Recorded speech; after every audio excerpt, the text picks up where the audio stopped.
It is said that more than 80% of all terrestrial animal species and more than 90% of marine ones are still to be discovered by humans. It's assumed that some of them can naturally disappear before they are discovered. However, these approximate figures are nothing in comparison to the following simple fact.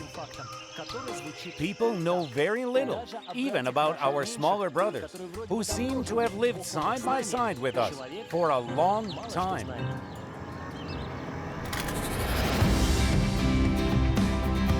These anything but simple animals. Who made up the myth of the Black Panther when there has never been such an animal in nature? If people are the edge of evolution, why can animals' eyes see better than ours? Decorative pigeons. Is their usual form a human's fancy or a joke of nature? And how does the fish eat? For the first time on our television, this process has been filmed at a rate of 1,000 frames per second. All this in the next episode of Experiment Series.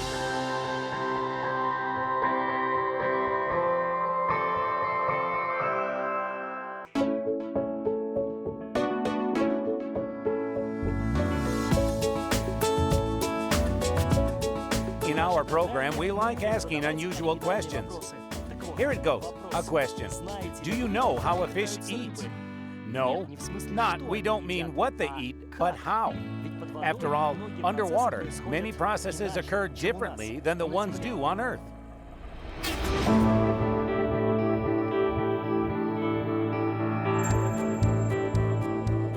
These are freshwater fish. We'll start with them. If you watch feeding of the fish with the naked eye, it seems that nothing unusual is happening. But as soon as you see this process at the speed of thousands of frames per second, it becomes obvious. The fish does not just catch food. It sucks it in, like a vacuum cleaner. I wonder, what are the mechanics of this process?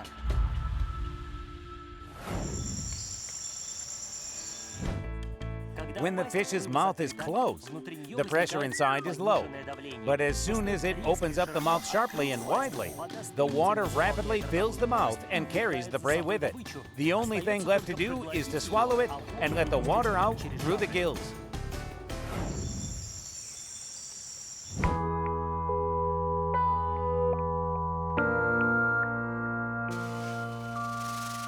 This way of eating is typical for a whole variety of fish species. And it doesn't matter whether they suck food from the bottom, or from the surface, or while it's sinking to the bottom. By the way, if the food is not to its taste, the fish can do this.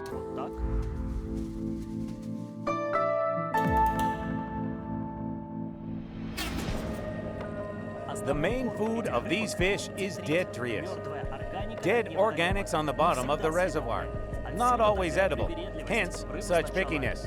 The fish first takes the food and then decides whether to swallow or not. These movements that look like the fish chewing are actually a process of determining edible and inedible particles. That is, it actually has a whole bioplant there, working to determine these flavors, smells, nutritional content in the mouth.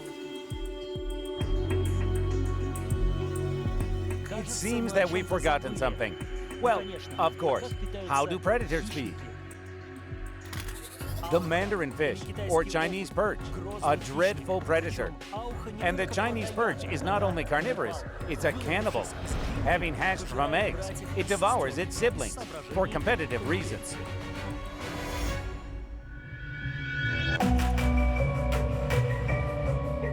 The Chinese perch preys from ambush. It targets, leaps forward, and sharply swallows the prey.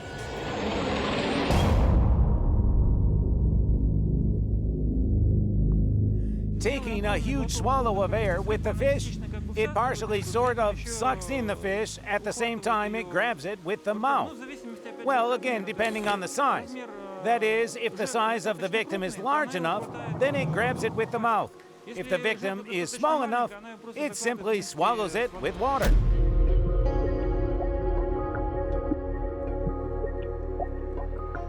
The Chinese perch drains excess water through the gills. By the way, without this, it would have a recoil effect, as in the case of a shot. Filling the mouth, the water moves forward by inertia, and if it wasn't released through the gills in time, the predator would be thrown back.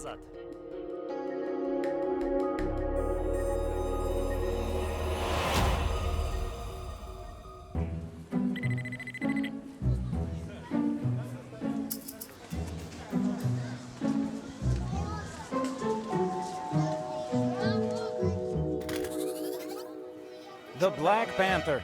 Who doesn't know or hasn't seen this animal? In zoos like here, or in movies, cartoons. For instance, Bagheera from Mowgli is a panther. And now probably many will be surprised when I say that there is no such animal in nature. There is no black panther, and in general, never has been. The astonishment will probably be even greater when I announce one more fact. This is not a panther, and yet it's a panther. So what is the tricky part? Let's sort it out. If you look at some black panthers close up, you'll see black spots visible on their coat. This is the answer to why there is no such animal. Actually, the panther is not a separate species of animals, it's a genus, which includes 4 living species: the tiger, lion, leopard, and the jaguar. They all belong to the genus panther. This is their common name. The black color is just a black color. Like people have blondes and brunettes. These animals can have fair-colored individuals and dark-colored ones.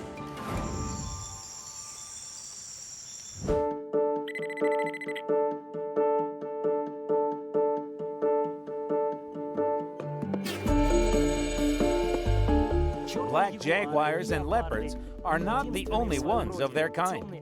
Dark color is found in all biological species, from mollusks to chimpanzees. Such individuals are called melanistic animals due to the excess of the pigment melanin. To make it clearer, these brunettes are the exact opposite of light-colored albinos.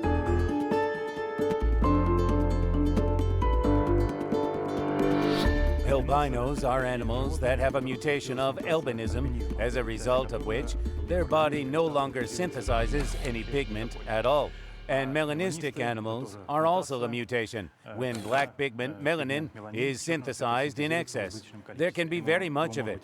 Then such animals are purely black, maybe a little less. Then there is a mixture of black and red. Formally, both albinism and melanism are a deviation from the norm, an error in copying DNA. Just a second, but what is the norm? After all, the black raven, for instance, is a melanistic animal by all indications, and a polar bear is an albino. However, for them, this color is common. Initially, the basis can be the same, a mutation. But when this mutation has entrenched and has become a characteristic of all animals of this species, it is sort of no longer a mutation, but a normal animal.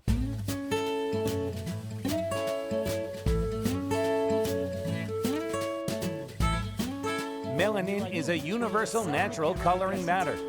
This pigment colors animal hair, bird plumage, fish scales, plant and microorganisms tissues. We are no exception either. The color of our eyes, hair, and skin depends on the concentration of melanin. By the way, suntan and freckles are also melanin.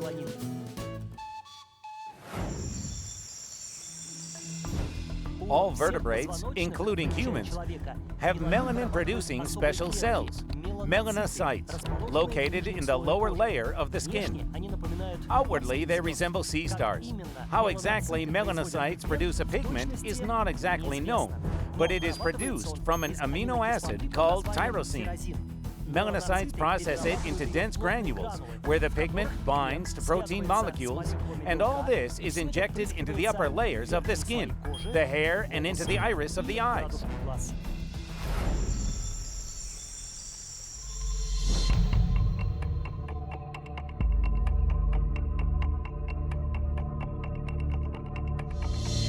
But still, why do, for instance, melanistic jaguars and leopards produce more pigment than most of their relatives?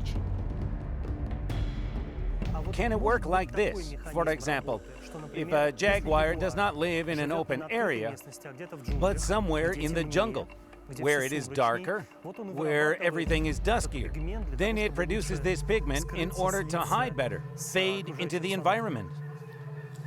Well, frankly, I doubt it, because cats mostly prey in the dark. It's twilight or pre-dawn hours. And in this case, it doesn't matter at all. A darker color or a lighter color, as long as they are not white.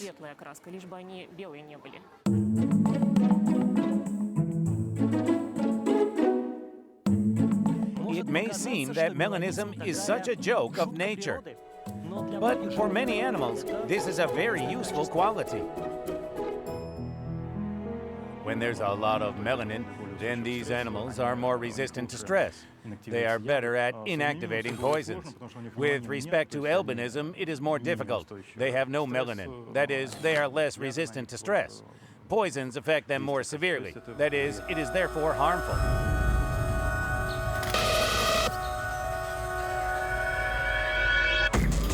You must have heard that in the case of a nuclear explosion, only cockroaches will survive. This is, of course, doubtful, but the incredible variety of these insects is due, among other things, to the high concentration of melanin in the tissue. In addition, it protects against radiation quite well. It turns out that melanism is an experiment of nature, with the help of which it tries to adapt and preserve as many species as possible.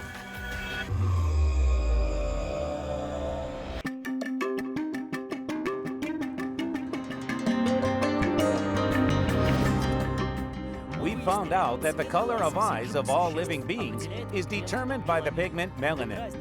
Yet the difference in the structure and capabilities of the organs of vision in humans and animals is immense. Many animals have round shapes of the pupil, just like humans. In this case, the eye, like a wide camera lens, perceives information from all sides. However, there are pupils of absolutely incredible shape.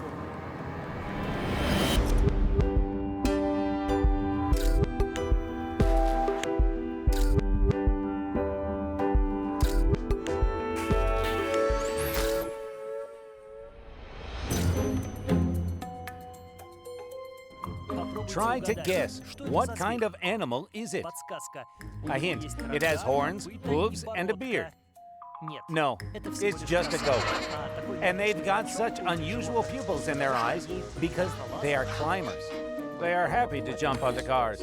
Well, what I mean is, they have mastered the vertical so effectively, owing also to their eyes being able to scan the vertical. Now, if we look at this slit, it means that it reflects rays much better on the fundus. An elongated longitudinal pupil widens the field of vision. For example, in humans, it is about 160 degrees, and in horses, it is about 340. This is also necessary to be able to notice the danger in time. For the same reason, eyes of herbivores are located on the sides of the head and scan the space independently of each other. People in this regard are closer to predators.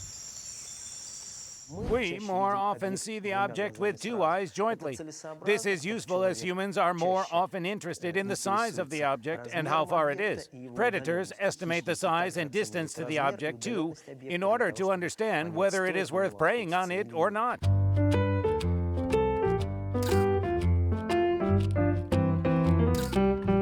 You can easily recognize the owner of these eyes, the cat. Why are their eyes like that? Well, first of all, pupils, of course. The pupils in a cat narrow very effectively because the cat's eyes are very light sensitive. A cat often preys in the twilight, and it needs to find prey in this semi-darkness.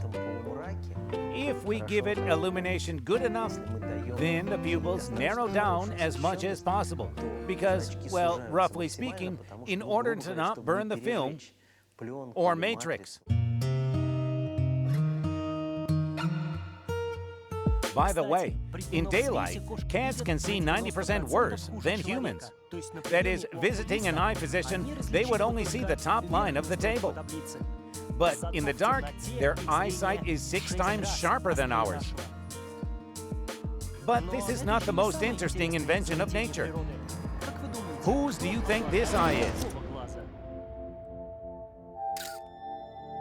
The correct answer is cuttlefish. Its pupil is not only narrow and expands, it changes its shape.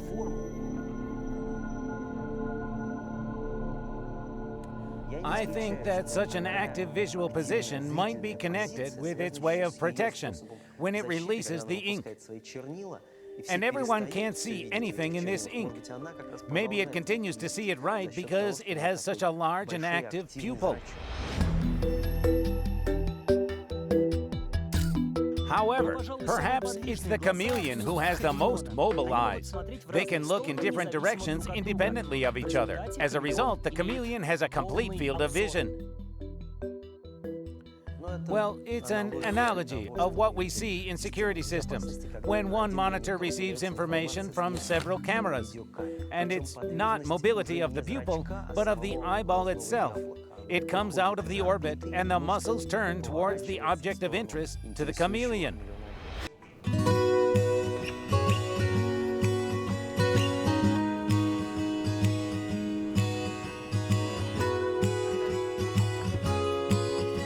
you know what a pigeon looks like? You might wonder, what kind of question is this? Who hasn't seen these birds?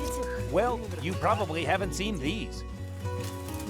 These are decorative pigeons. Here is a breed called the pouter pigeon. And here's the ice pigeon, which is called the statuesque pigeon in Russian. As you might guess, it has a special posture. The head of this bird should be flush with the tail. Or this one, a fantail breed. And that's true. There is something similar. Of course, this is not a creation of nature, but a miracle of selection. Yet when you look at such birds, the question arises, why are they bred? It's beauty. It's pure beauty and only for beauty. These pigeons are kept only for beauty. They are not flying birds. They don't fly. They live in dovecotes. In the wild. They don't see the sky. They won't survive in the wild. They won't survive. In the wild, they'll be eaten at once. Cannot find any food, no water, nothing. They are already used to being fed by the owner. Water. Everything will be fine and wonderful. How do such decorative breeds appear? Birds are interbred until a stable sign appears. The selection of one breed takes 10 years on average. And somehow, it doesn't even fit into my head that all these incredible birds have a common ancestor, a wild dove. You take a usual old breed, up to even just a wild dove, as the blood is strong, as the immune system is very strong, and you begin to experiment on it. First, you interbreed it with a white pigeon. Then the children are interbred. That's parallel interbreeding. When the breed is sealed, it shouldn't be interbred so as not to spoil it. That's one of the reasons why dovecotes are divided into sections. Every section has its own purpose.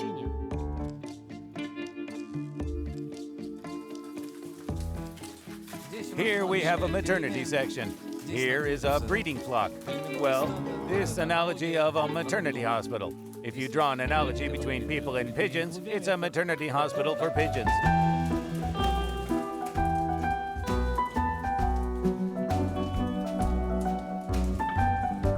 By the way, newborn pigeons are fed with bird's milk. It really exists.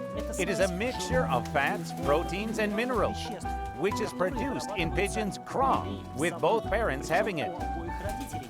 After 3 weeks, the fledgling chicks are transferred to the next section. And here you have children's room. Well, that is sort of the youngsters are here. Yes, the young. Pigeons don't like cramped spaces, especially decorative ones. Each bird needs about a meter of personal space. Most pigeons begin to fly when they're a month old. By this time, they should be transferred to a section called Pigeon Run. What I mean is that from here, pigeons already fly outside. But there, on the outside, they don't spend much time. As if following the saying, if you're well off, don't seek better. Pigeons prefer a warm dovecote, familiar roosts, and feeders with waterers to the open sky.